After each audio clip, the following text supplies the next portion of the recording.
चीन से rare earth fertiliser की फिर से सुचारू सप्लाई शुरू हो सकती है। भारत दौरे पर आए चीन के विदेश मंत्री वांग यी ने कहा कि दोनों देशों को एक दूसरे के प्रतिद्वंदी नहीं बल्कि साझेदार के तौर पर आगे बढ़ना चाहिए। आज चीन के विदेश मंत्री ने भारत के राष्ट्रीय सुरक्षा सलाहकार अजीत डोभाल से मुलाकात की है। डिटेल्स के लिए अब सीधा एक बार फिर से जुड़ते हैं हमारे वरिष्ठ सहयोगी लक्ष्मण रॉय से। तो लक्ष्मण जी, जिस तरह से चीन के विदेश मंत्री एनएसए से मिले और आज शाम और प्रधानमंत्री से भी मिलने जा रहे हैं, ये जो बैठकें हो रही हैं इसमें क्या कुछ मुद्दे हैं, क्या एजेंडा है, बताएं। क्या ये अंदाजा लगाया जाए कि एक बार फिर से जो भारत और चीन के बीच में डिफरेंस आया था वो कहीं ना कहीं फिलअप होता हुआ दिखाई देगा?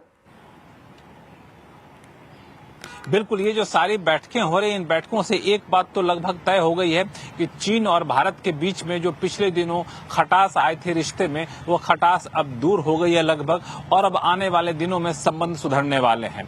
चाहे चीन के विदेश मंत्री की भारत के विदेश मंत्री एस जयशंकर से कल हुई मुलाकात हो, या फिर आज भारत के राष्ट्रीय सुरक्षा सलाहकार अजीत डोभाल से मुलाकात हो चीन के विदेश मंत्री से, इन दोनों ही बैठकों के बाद जिस तरह के बयान दोनों नेताओं की तरफ से आए, वो इशारा करते हैं कि आने वाले दिनों में भारत और चीन के बीच कारोबारी रिश्ते सुधरेंगे, दोनों देशों के बीच लोगों का आना जाना ज्यादा बढ़ेगा, तीर्थ यात्राएं दोनों देशों के बीच में ज्यादा होगी, और इतना ही नहीं, सीमा विवाद जो है उसको भी धीरे धीरे चरणों में इसको खत्म किया जाएगा, और सीमा पर जो फ्रंट लाइन पे जो तैनाती है उसको भी धीरे धीरे हटाने या फिर कम करने की कोशिश यहाँ पे की जाएगी। इस बात के संकेत साफ तौर से मिले हैं। लेकिन सबसे बड़ी बात जो इन बैठकों से निकल कर आया है, जो पिछले दिनों चिंता इंडस्ट्री, खासतौर से इलेक्ट्रॉनिक ईवी इंडस्ट्री जता रही थी कि रेयर अर्थ मैग्नेट चीन से आना लगभग बंद हो गया है, कई सारे प्लांट के ठप होने के कगार पे थे।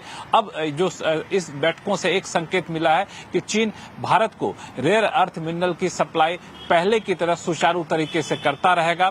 स्पेशल फर्टिलाइजर की सप्लाई भारत को चीन पहले की तरह करता रहेगा। यहां तक कि बोरिंग की कई सारी मशीनें होती हैं वो भी चीन से आती हैं, उसमें भी रुकावट आ रही थी, वो भी रुकावट अब पैदा नहीं होगी। तो इसकी शुरुआत यहां पर है। और इन सारे बैठकों और सुधरते संबंध के बीच एक महत्वपूर्ण बात यह है कि एससीओ समिट में प्रधानमंत्री मोदी जाने वाले हैं, वहां पे चीन के राष्ट्रपति के साथ द्विपक्षीय बातचीत होने वाली है। उससे पहले कह सकते हैं कि एक तरह से जमीन तैयार की जा रही है कि रिश्ते सुधारे जाएं और कुछ बड़े ऐलान आगे चलकर किए जाएं। और एक खास बात और कि अमेरिका से जिस तरह से कारोबार का माहौल बना हुआ है, उन कह सकते हैं संवेदनशील स्तर पर पहुंचे उस माहौल के बीच में चीन के साथ रिश्ते सुधर रहे हैं, ये अपने आप में काफी कुछ कह रहा है। जी, बहुत बहुत शुक्रिया लक्ष्मण जी आपका हमारे साथ जुड़ने के लिए इन दोनों बड़ी खबरों पर।